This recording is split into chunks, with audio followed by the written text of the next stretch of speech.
like the initial my initial memory of having the ring and everything. I also remember that same year, I think I got a guitar, and my mom thought that was like the big gift. And I remember, like, I think I played with it for a couple minutes, and then I locked myself in my room, and I was just like matchmaking with my WCW figures for the rest of the night, like for hours on end.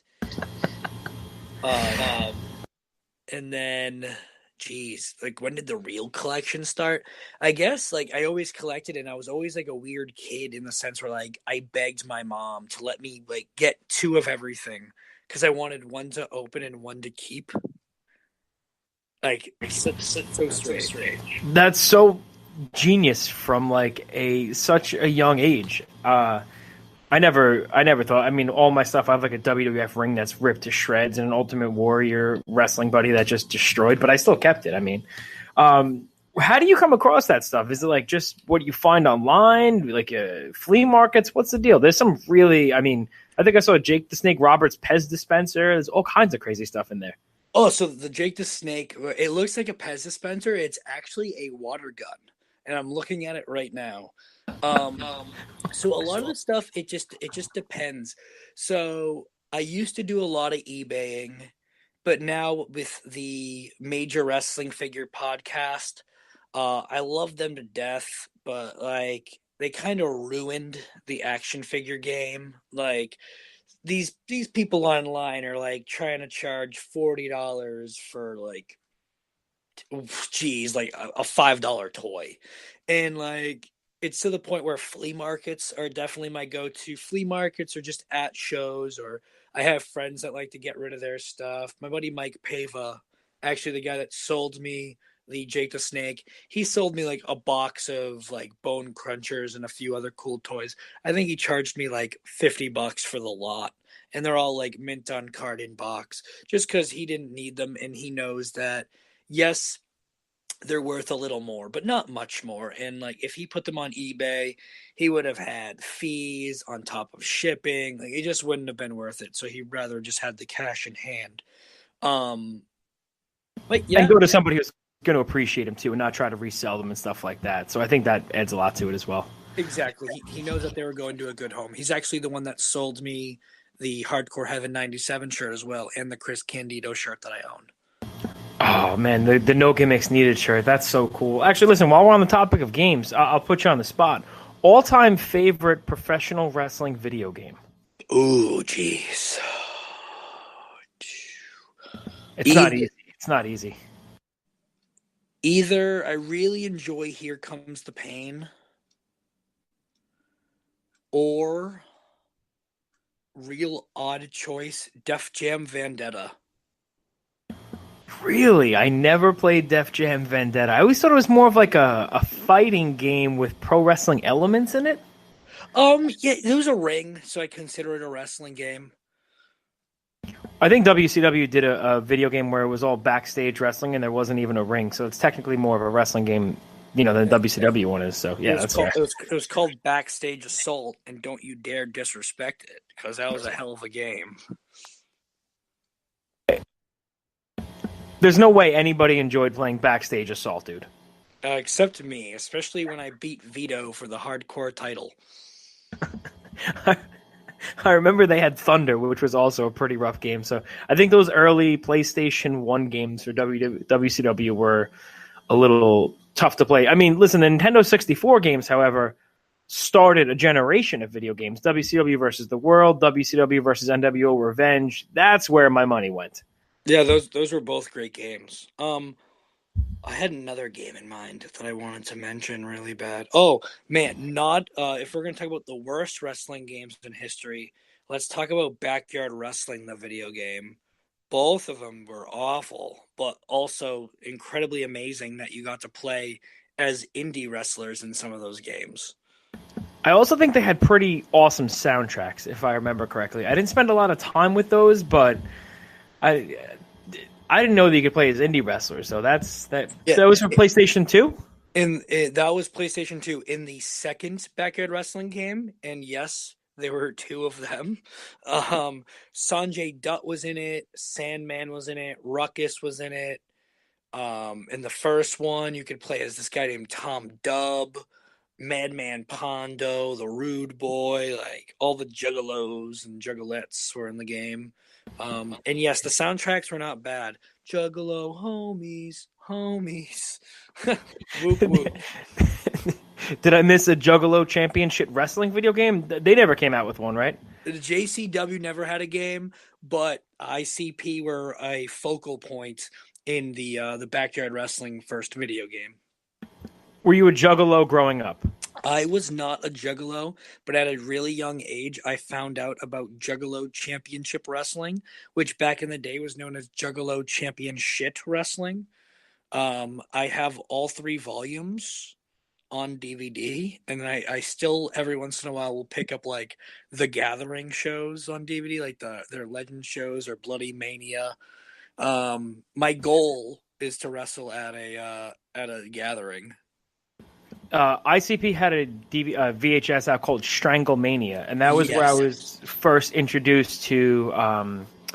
I want to say it was the Headhunters. Is that the one where they just overdubbed commentary on the 1995 IWA Deathmatch tournament? Yes, and they called him Mushroom Boy and something else, and I was probably like 10, and I think it was I must have watched it 1,000 times. It was the greatest thing I'd ever seen. Uh, Nobody I've ever talked to knew about Stranglemania, so I can't thank you enough for being on the show tonight. I really can't. Continuing on, so the Retrosexual was born, like you said, and I'm become most familiar with you through Beyond Wrestling. I mean, It's Alive this year. You and Joey Ryan was hilarious, but then I mean, that was such a great comedy match, if you will. But then I mean, you had a phenomenal wrestling match with Gangrel, and you're on the Retribution World Tour, which I believe started last year. yep. And we're calling out the stars of yesteryear. So talk about the match with Gangrel, because to me, I mean, bell to bell, that was just a really enjoyable old school wrestling match. What's it like to wrestle somebody that I'm sure you watched growing up and looked up to? So more so than even just watching him as a kid, I met him in 2015 when I was wrestling in Vegas for this company called Paragon, and I just noticed how hard he still works. Like he could be he deserves like that next PCO run. He's so good in the ring, like one of the best wrestlers like, I'm not just saying this to kiss his ass. He's one of the best wrestlers I've probably ever been in the ring with. Like intensity, his work, like just everything about him, like his charisma, like the crowd was into it right away. I love the match. I'll always find little things that'll bother me about every match that I have, but overall, like I loved the match. And he got a please come back chant from the Beyond crowd, and I'm pretty sure Beyond is going to work hard to bring him back at some point because he just worked his ass off, and I clotheslined him on the floor, and and he didn't punch me in the face for it. So, And when you clotheslined him, it made a sickening thud on the ground. he's a sick man, but like he's one of the best ever.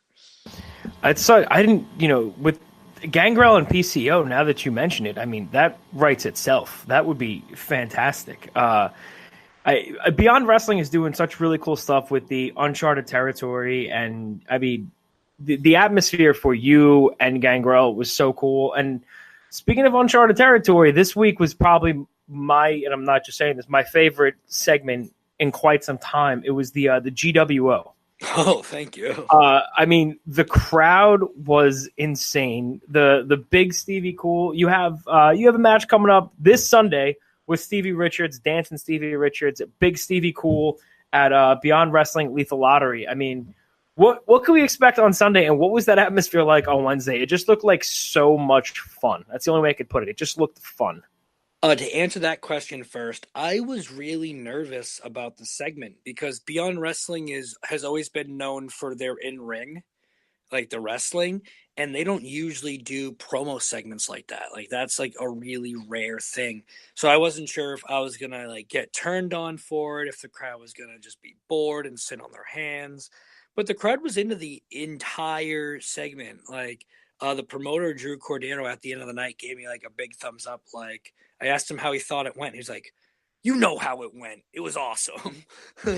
Still nice to hear, though. Still good to hear. Yeah, I super kicked a cameraman for no reason. That was pretty awesome.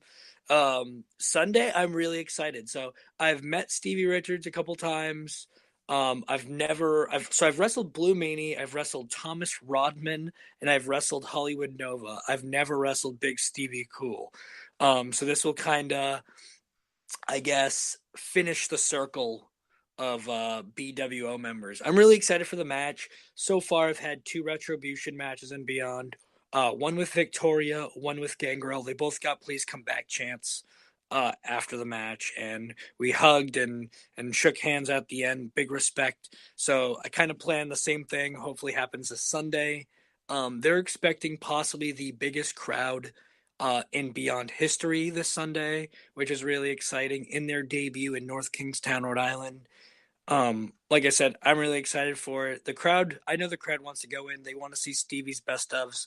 I plan on kicking out of all of his best ofs and winning my first match on the Beyond Retribution tour.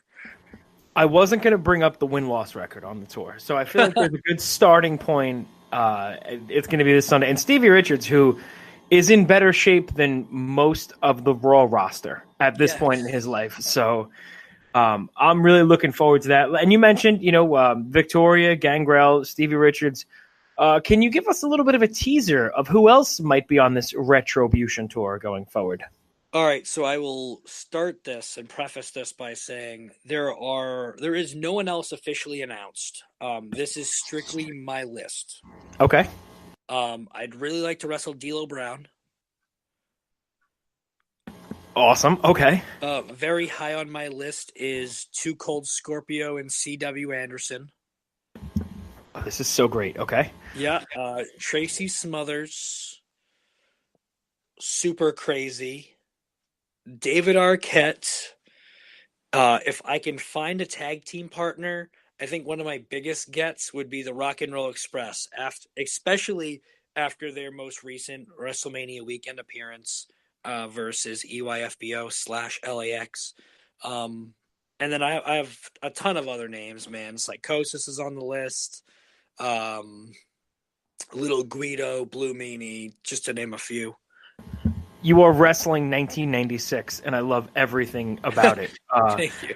And as far as Rock and Roll Express, I don't know if you saw their match last weekend at the NWA Crockett Cup with the Briscoes. I saw the suicide dive that Ricky Morton did. I'm so into the Rock and Roll Express in 2019. I think it's amazing, and I would love to see every match you just mentioned. And if there's something that comes to mind, I'm definitely going to tweet you because there's so. Man, I think the Little Guido match possibly has the most appeal. And if we could have Tommy Rich out, maybe FBI, I think it's got a lot of potential. Yeah, honestly, my goal is I just want to make sure that the guys that I'm wrestling are guys that I feel can 100% still go in the ring. There's a ton of legends I could wrestle. Like I wrestled Tony Atlas, and I really enjoyed the match with Tony Atlas. It was really entertaining. But I also want to make sure it's the match that a Beyond crowd is going to want to see.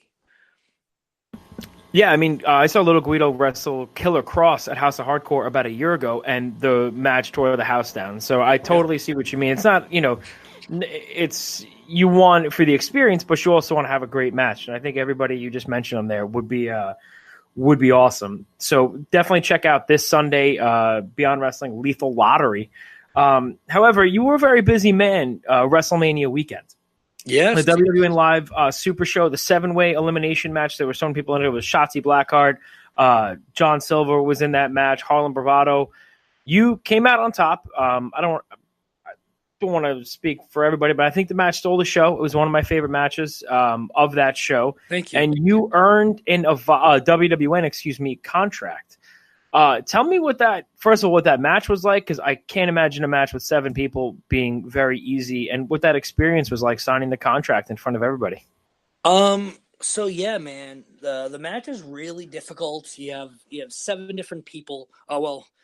Cyrus Satin got eliminated very quickly after getting eliminated by Shotzi, but everyone just has a different style of wrestling. Especially having a talented female like Shotzi Blackheart, like it just kind of changed